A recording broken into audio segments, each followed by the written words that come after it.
Então, gente, ah, como a gente conversou anteriormente, vamos falar um pouco sobre governança corporativa. O tema governança corporativa ele é muito importante para as empresas de uma maneira geral. A governança ela está muito ligada a instrumentos de controle, a instrumentos de avaliação, né? Então, o próprio controle é uma avaliação.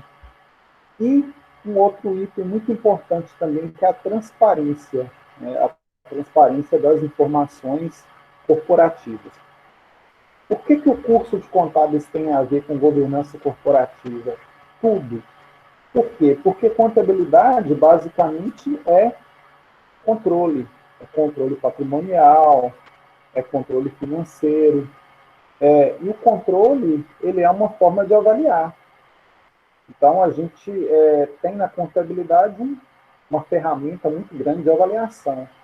Haja visto que o próprio mercado financeiro ele dá uma relevância muito grande para a informação contábil e para os controles contábeis. Tá?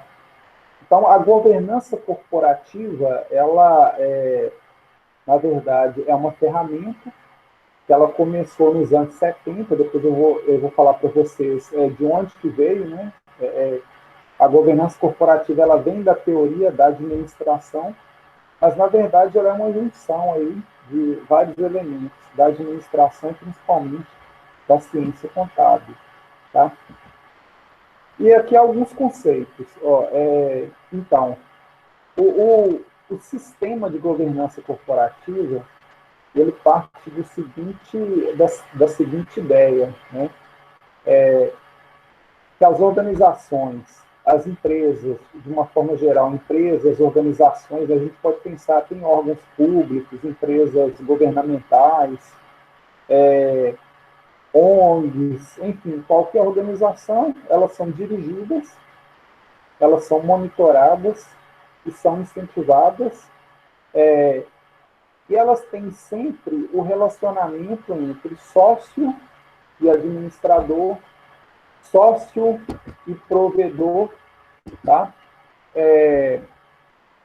Por exemplo, no caso de uma organização pública, né, que o sócio é agente. Então, aí a gente chama de stakeholders, né? Os stakeholders e políticas públicas, enfim. Né? Então, sempre tem essa questão de relacionamento entre os diversos stakeholders. Depois eu vou explicar o que é essa questão de stakeholder.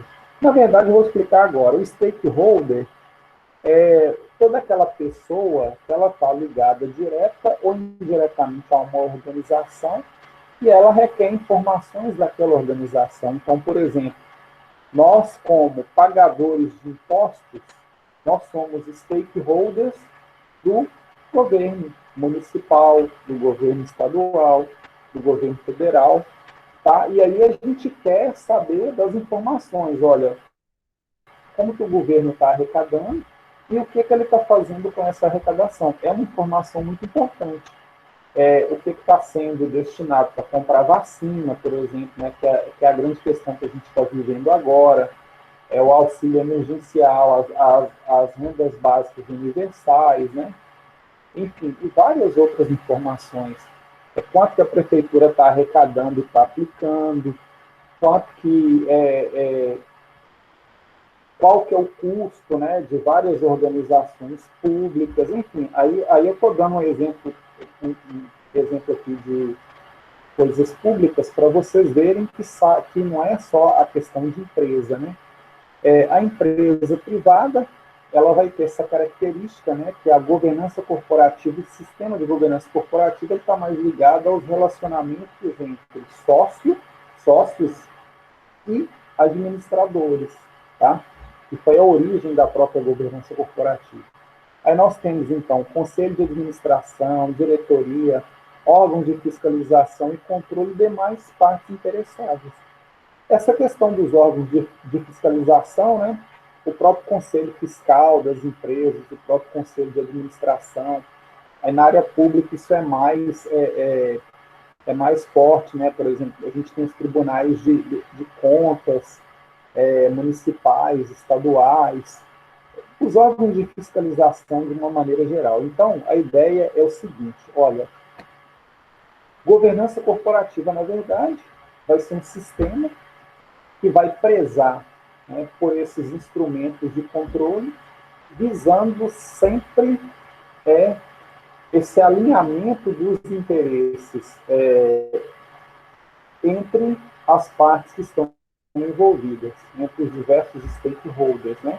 De uma maneira mais simplificada e voltando às origens, donos de capital e administradores, ok? Então, quando ele começa a desalinhar esses dos sócios, buscando seus próprios interesses, por exemplo, aí ele está criando um problema que a gente chama problema de agência, né? E depois a gente vai falar um pouco sobre isso aí. Aí a governança corporativa vai entrar para tentar minimizar esses problemas de agência. Ele vai trabalhar fortemente com esses instrumentos de controle e monitoramento, incentivo e principalmente a questão de transparência, né? E na área pública, nos últimos anos, a gente ganhou aí uma notoriedade muito grande, né, com os portais de transparência, com as cidades que são mais transparentes, com os governos, né, que são mais transparentes. Então, hoje a gente consegue, de uma forma geral, entrar em um site, né, transparenciamg.gov.br, a gente consegue ver tudo que o Estado gasta, tudo que arrecada, para onde que está transferindo o dinheiro, qual município que recebeu o quê, tá? Ok? Então, esses instrumentos hoje, eles estão bem aguçados. Do ponto de vista das companhias, né, das empresas, principalmente as empresas que são SA de capital aberto, a gente vai falar depois sobre elas aí também, né, que tem esse tipo de prestação de informação, que está lá na Bovespa, na CVM, e aí para a empresa ela operar no mercado, ela vai ter que ter isso também, né? E aí de uma forma diferente, uma forma mais direcionada, tá? Mas tem esses princípios, esses sistemas de governança corporativa. Bom, então, aí a gente fala muito sobre boas práticas de governança corporativa, né? O que seriam essas boas práticas? A ideia é converter os princípios básicos da governança corporativa, que é a transparência, incentivo, monitoramento, ok? Em recomendações objetivas, alinhando os interesses com a finalidade de preservar e otimizar o valor econômico de longo prazo da organização, ok? Aí, o que é melhor para a gente? Qual empresa que tem uma tendência de ter um valor de mercado melhor? Uma mais transparente ou uma menos transparente? Do ponto de vista da teoria, a mais transparente, ok? Facilitando seu acesso a recursos, contribuindo com a qualidade da gestão da organização, sua longevidade e o bem comum, tá? Então, a governança corporativa, basicamente, ela vai trazer esse sistema, converter esses princípios em prática para que a empresa ela consiga ter uma transparência muito grande, tá? E que essa transparência muito grande, ela alinhe os interesses diversos para que ela tenha um bom resultado econômico futuro, ok? E aqui uma figura que resume bem o que é a governança corporativa, né? Então, aqui a gente tem as práticas de governança corporativa, e aqui nós temos, princípios, pilares e práticas. Para a gente chegar nessa prática de governança corporativa, então a gente vai de baixo para cima. Ó, eu tenho 4 princípios básicos que nós vamos falar sobre eles. Ó, transparência é o primeiro, ele é fundamental, ok? Então, o que é a transparência? É não mentir, tá? Ok? Segundo, equidade, tá? A gente ter... na verdade, a equidade ela está mais assim, relacionada com justiça, né? A prestação de contas, que a gente chama isso de accountability, que é o termo, né? Então, a prestação total de contas, não tenho nada a esconder, e a responsabilidade corporativa, né? Que aqui tem muito a ver com, hoje em dia, uma discussão contemporânea que é ESG, né? Que é práticas ambientais e governança corporativa.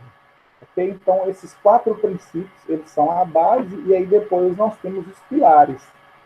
Se eu consigo ter esses 4 princípios aqui, aí depois eu vou ter a base. Então, primeiro, né, a separação da propriedade do sócio e dos administradores. É preciso ter um conselho de administração, e esse conselho de administração vai ser consultado toda hora, tá? Para deliberar sobre questões de administração. Eu preciso ter uma gestão separada da propriedade, olha aqui, ó, tá? Preciso ter uma auditoria independente, ela precisa ser totalmente independente, porque senão eu vou ter, se eu tenho uma auditoria que tem alguma coisa ligada com o sócio, com a gestão, aí eu tenho um problema sério, tá? Qualquer erro da gestão, ele pode passar, enfim, qualquer problema do sócio pode passar também, então por isso que é importante essa questão da auditoria ser bem independente. Conselho fiscal, e aí o Conselho Fiscal ele faz um papel mais ou menos igual ao da administração, só que ele está ligado mais a questões fiscais. E a conduta e conflito de interesses, né? Que entra aqui aquela questão que eu falei dos conflitos de agência, né? Então, esse é um pilar muito forte, que sempre vai haver o conflito em diversos níveis, e aí a gente vai tentar minimizar por meio da governança corporativa.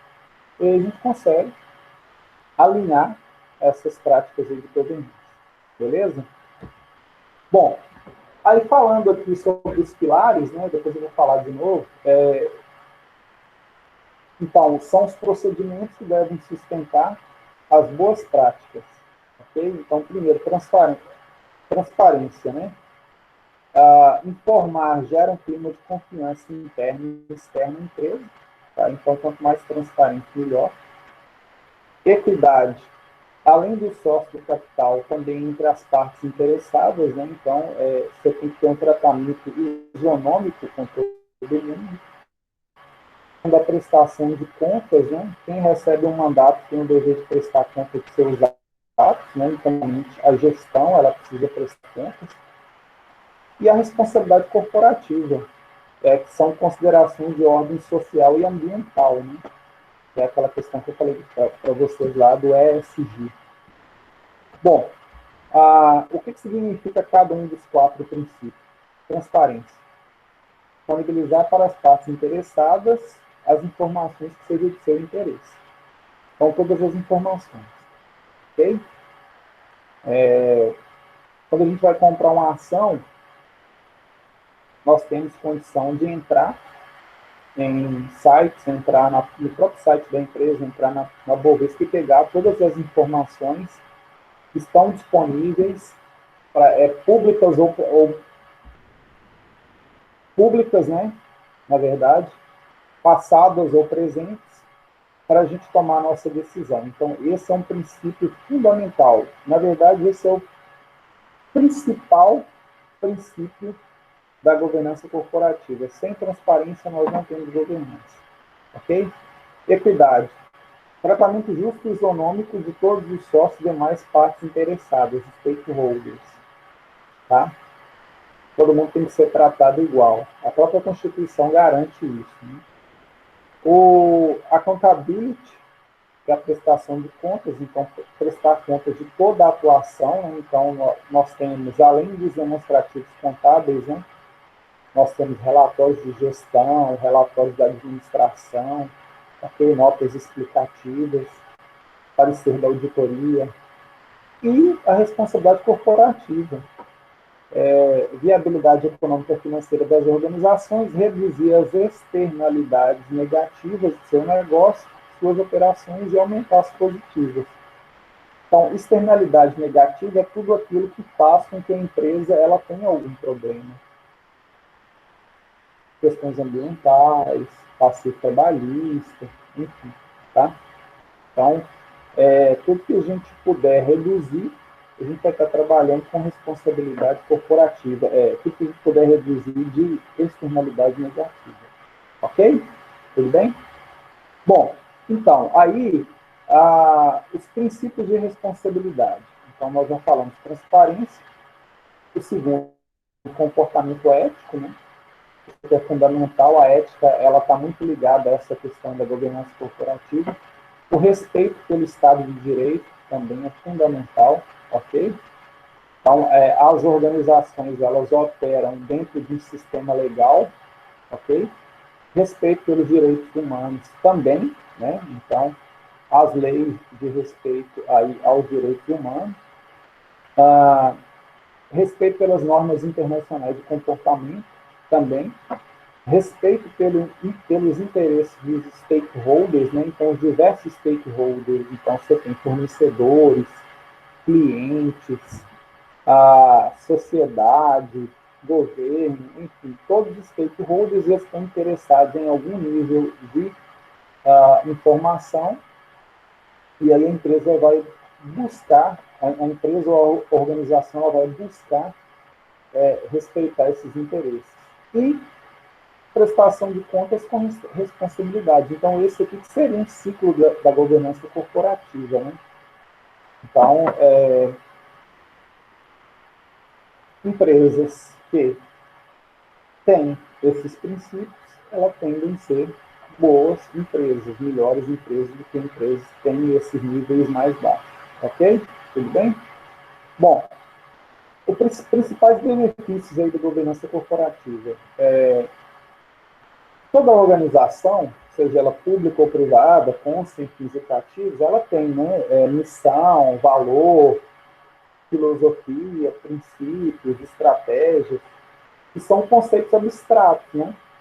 Então, a governança corporativa, o sistema da governança, a ideia é converter isso tudo em ações concretas e efetivas, tá? Como?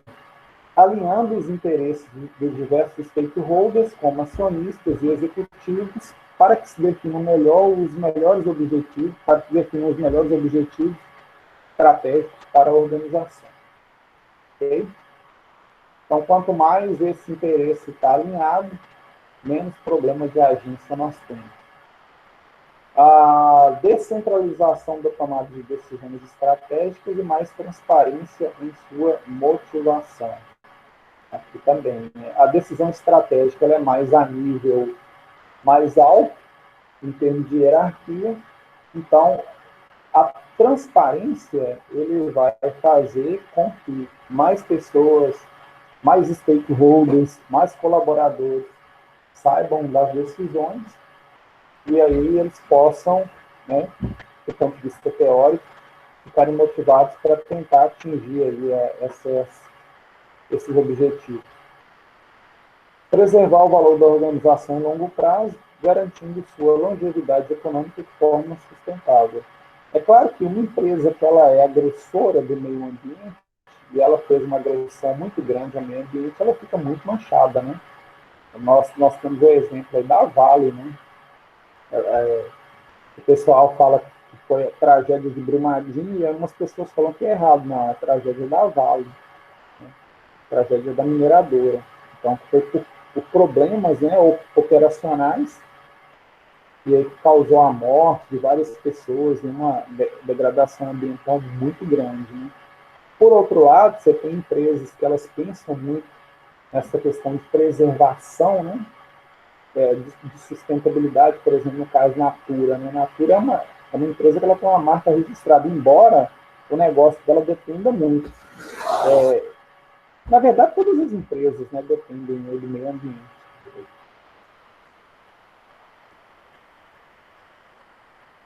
Mas é uma empresa que a gente lembra em preservação do valor da organização no longo prazo. Ok? Buscar eficiência, né, uma gestão organizacional de qualidade, facilitar o acesso a recursos e fontes de financiamento, melhorar a imagem da empresa e valorização de sua marca, com certeza, né? princípios, esses princípios que nós falamos aí de preservação do meio ambiente, de transparência, de monitoramento, ok? Em empresas familiares, promover a capacitação e escolha de herdeiros e administradores adequados para o negócio. Então, aí, nas empresas familiares, que são os principais exemplos que nós temos aí de problema, né, de quebra aí dessa relação entre administrador e dono. Então, quando você tem uma empresa familiar, tem que levar mais a sério essa questão da governança corporativa para tentar minimizar esses efeitos aí do problema de agente. Ok? Afinal de contas, o que é problema de agência? O que é problema de agente? Eu estou falando isso aqui toda hora, né? Então, a teoria do agente principal. Então, pense o seguinte, ó. O agente é quem eu, como dono de capital, eu contrato para administrar minha empresa. Então, eu contrato o agente e o agente precisa saber o que eu quero. Eu viro e falo para ele assim, agente, eu quero maximização do capital.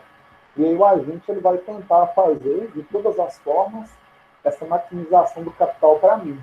E aí eu ganho, ele ganha, grosso modo falando. Então, em 76, né, Jensen e Macklin publicaram alguns estudos focados em empresas norte-americanas e britânicas, mencionando o que convencionaram chamar de problema de agente principal, que deu origem à teoria da firma ou teoria do agente principal. Ok? Então, quando o sócio principal contrata outra pessoa para que administre a empresa em seu lugar. Tá? Então, todas as empresas têm isso, né? Então, quando a gente compra uma ação, por exemplo, do Banco do Brasil, aí eu estou comprando uma ação do Banco do Brasil, eu passo a ser sócio do Banco do Brasil. Então, tem algum agente lá no Banco do Brasil, ou vários agentes lá no Banco do Brasil, que eles vão ter que ler qual que é a expectativa dos diversos sócios e traduzir aí essa expectativa para atender aí o nosso objetivo, né? De certa forma. Quando nós temos executivos e conselheiros contratados pelos acionistas, eles agem de forma a maximizar seus próprios benefícios, maiores salários, maior estabilidade do emprego, mais poder, agindo em interesse próprio e não segundo os interesses da empresa, todos os acionistas e demais partes interessadas, né, de todos os acionistas partes interessadas. Então, esse é um problema. Né? Esse é um problema sério. A gente tem um problema de agência. Então, aí precisa entrar com a governança corporativa para a gente tentar minimizar aí esses problemas. Aí a gente chama de conflito de agência ou custo de agência, tá? Então, as empresas e os acionistas, eles têm que adotar uma série de medidas para alinhar os interesses dos envolvidos, objetivando, acima de tudo, o sucesso da empresa. Ok? Então, como que a gente faz isso? Né? Monitoramento, controle e ampla divulgação de informações. Ok?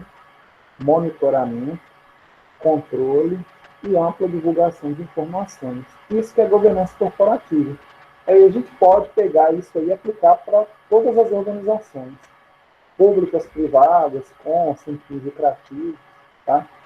Então, quanto mais eu monitoro, quanto mais eu controlo, quanto mais eu tenho uma ampla divulgação de informações, mais eu tenho governança corporativa, mais é a tendência de eu ter pouco conflito de agente, ok? E maior é a tendência de você ter uma empresa, do ponto de vista de gestão, né? Não estou falando de negócio, de marketing, mercado e tal. Podemos ter um problema de mercado e joga o valor da empresa para baixo.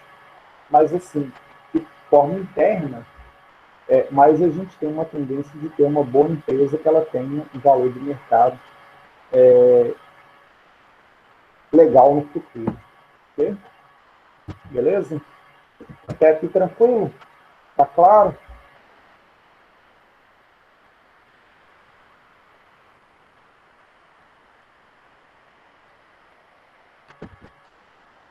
Então tá.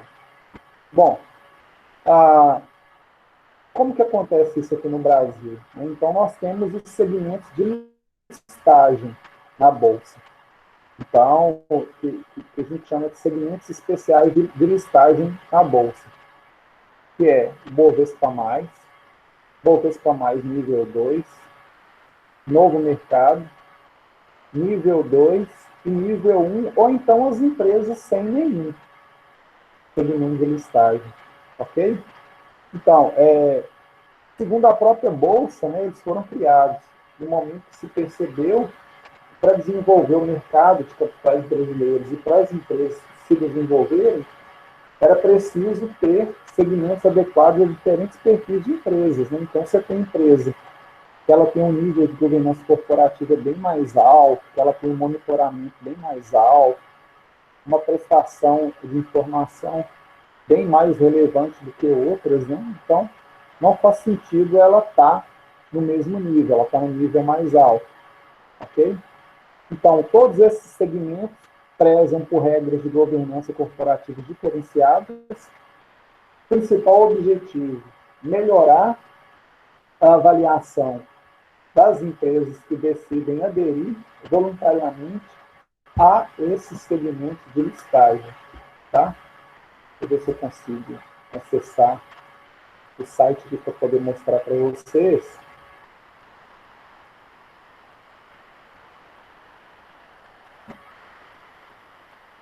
Isso. Só tentar aumentar um pouco aqui.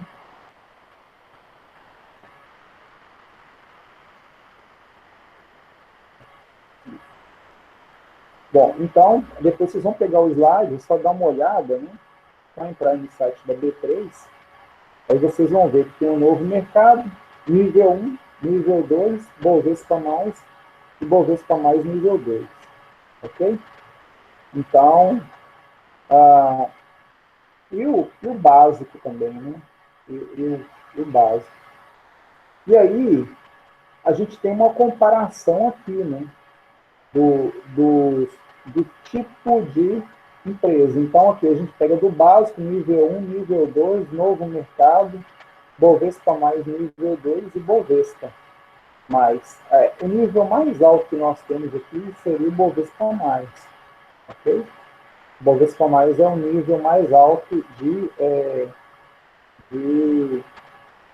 governança corporativa. Então, ele vai falando, né, por exemplo, com relação à questão de capital social, a percentual mínimo de ações em circulação, ofertas públicas, vedação a disposições estatutárias, composição do conselho de administração, vedação à acumulação de cargos, demonstrações financeiras, informações em inglês, reunião pública, calendário de eventos corporativos, divulgação adicional de informações, e por aí vai, né?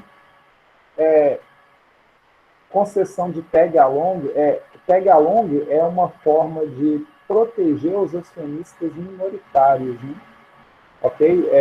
Contra tentativas de tomada agressiva de controle da empresa. Oferta pública, adesão à Câmara de Arbitragem no Mercado, Comitê de Auditoria, Auditoria Interna, Compliance, enfim. Então, é uma infinidade de requisitos, né, para que a empresa ela consiga se adequar aí a esse... Alemandro, Oi. Oi. desculpa te interromper, mas esclarece um pouquinho para mim que eu fiquei meio perdido. O que esses níveis têm a ver com a governança? Repete, por favor, essa parte. Então, porque é o seguinte, ó, qual que é a ideia? Você pega uma empresa básica, que ela está aqui no básico, ok? O Sim. básico significa que é o nível mais baixo de governança corporativa. Ok? Exemplo, né? Percentual mínimo de ações em circulação, free float. O que é o free float? São quantas ações que você pode deixar livres para serem negociadas, ok? Aí aqui, ó, não há regra específica, então você pode deixar a quantidade que você quiser. Por outro lado, se você pensar no nível mais alto, que é o Bovespa+, nível de governança mais alto, 25% a partir de 7 anos de listagem, ok? E por aí vai. Quanto mais você caminha para cá, pressupõe-se que maiores níveis de governança corporativa você tem. Ou seja, uma empresa que ela está classificada aqui como Bovespa+, desculpa, é como se ela tivesse um nível bem mais alto de governança corporativa em comparação com uma empresa que está mais para cá, ó, o nível básico, o nível 1, o nível 2. Ok? Em Então, Alemandro, nesse mesmo sentido, isso interfere no preço dessa empresa? Na então, valoração dela? aí que tá, né? Aí que tá. Eu vou mostrar para vocês um estudo que eu fiz uma época aí que não demonstrou, mas assim, mexer com o mercado brasileiro é um pouco complicado, né? Porque a gente sabe que tem algumas outras coisas aqui que são mais importantes na definição do preço. Mas assim, a longo prazo, por exemplo, em condições normais, imagina assim, ó, você tem condições normais, aí você vai comparar uma empresa que ela tem pouca governança com uma empresa que tem muita governança. Teoricamente, a empresa que tem mais governança, ela é mais transparente e ela é melhor administrada. Consequentemente, no longo prazo, ela vai dar um resultado melhor. É o que acontece com o fundo de investimento. Eu já estudei muito, eu já procurei muito sobre avaliação de fundo de investimento. O que determina o valor de fundo de investimento? Uma das principais variáveis que estão relacionadas com o bom desempenho do fundo é a qualidade da gestão do fundo. Ok? Então, a qualidade da gestão do fundo está muito ligada a questões de governança corporativa, prestação de informação, transparência, níveis de controle. Mas, com certeza, né, se a gente tem alguns aspectos aí, por exemplo, a qualidade dos ativos do fundo é ruim, ok?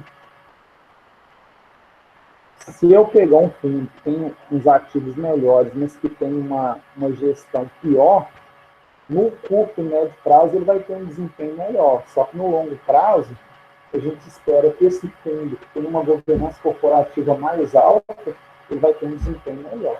Tá? Não dá para a gente relacionar. A gente faz essa relação do ponto de vista teórico. Né? Ok, Lohan? Ok, muito obrigada. De nada. Eu que agradeço pela participação. Viu, gente? Então, voltando aqui para a nossa apresentação. Tá? E aí, lembrando que todas essas aderências, elas são voluntárias. Né? Então, a empresa, para ela ter um nível alto de governança corporativa, ela faz essas adesões de forma voluntária. Okay? Aí aqui, ó, respondendo, né? Eu até pesquisei isso de novo hoje. Bom, por que boas empresas têm altos níveis de governança corporativa? Então, segundo Silveira, que é um estudioso, né, empresas que possuem uma estrutura de governança corporativa mais adequada às práticas recomendadas pelos agentes tendem a apresentar melhores resultados e também são mais bem avaliadas pelo mercado no preço de suas ações do que empresas que não se enquadram em nenhum dos níveis de governança corporativa. Tá? Mas, assim, praticamente quase todas as empresas que estão lá no índice Ibovespa ou que estão na Bolsa, elas têm buscado esses níveis de governança corporativa. Ok? Mas, assim, pelo menos do ponto de vista teórico, é isso. Mais governança, melhor resultado. em termos de valor de mercado, né? Bom, aí eu deixei aqui também um link, que é da Suno. A Suno é do Thiago Reis, né? Eu gosto muito do Thiago Reis. Eu sei que meus colegas que são acadêmicos, né, vão me criticar, vão me metralhar aqui, mas eu não estou nem aí, entendeu? Para eles. Eu gosto muito da Suno. Eu não tenho vinculação nenhuma com eles, sabe? Mas eles têm textos muito bons. Eu gosto muito do Thiago Reis, eu gosto muito de ler as coisas que ele escreve. Ele não consegui abrir. Mas o link está aqui para vocês depois darem uma olhada, que é um texto que ele explica praticamente quase tudo que nós falamos aqui. Vocês podem entrar e dar uma olhada. Tem um texto escrito em 2017, aí ele atualizou 6 de 10 de 2020. Tem novas atualizações aí. Eu vou disponibilizar esse texto para vocês darem uma lida.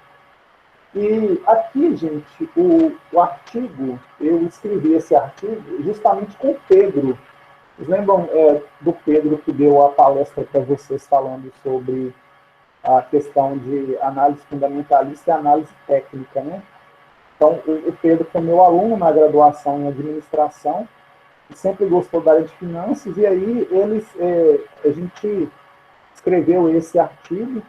Esse artigo ele foi enviado para um congresso, que é o Congresso Brasileiro de Engenharia de Produção, que chama ENEGEP.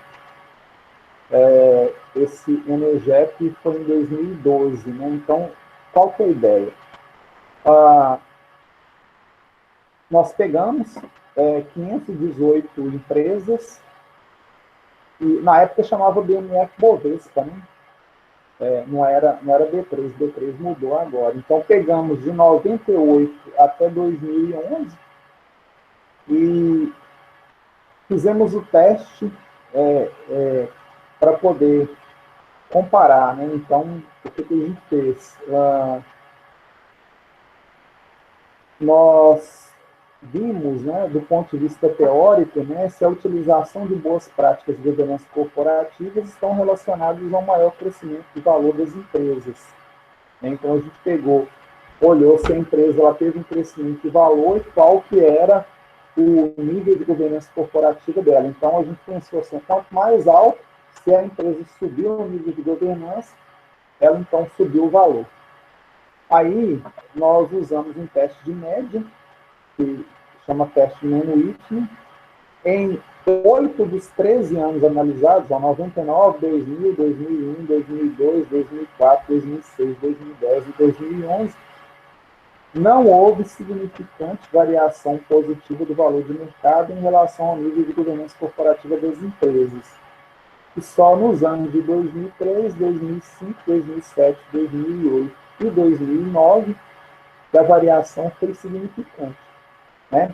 Então, na verdade, não dá para a gente falar, né? Então, assim, os resultados eles não são tão conclusivos, né, para poder virar e falar assim, não, realmente, olha, a empresa subiu o nível de governança corporativa, ela subiu o valor, porque também vários outros aspectos aqui no Brasil influenciam essa questão do valor das empresas, ok? Esses resultados eles contrapõem a teoria estudada, né, e demonstra que o nível diferenciado de governança corporativa não aumentou significativamente o valor de mercado da empresa. Ou seja, não foi só o nível de governança. Para as empresas que tiveram um aumento desse valor de mercado, outras variáveis entraram. Tá? Qual a conclusão que a gente chega? Que a prática de governança corporativa ela é facultativa, ok? E a gente até sugeriu, lá na conclusão do trabalho, que fosse feito um estudo de longo prazo, né? Que pegasse, por exemplo, algumas empresas específicas, aqui a gente pegou a Bolsa como um todo, né? Tem esse viés também.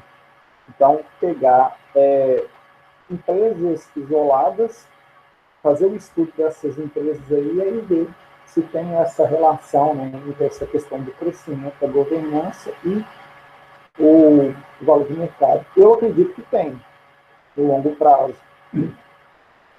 vários outros estudos feitos fora do Brasil provam que sim. Tá? Então, é isso. Tá? Nosso encontro de hoje era sobre isso.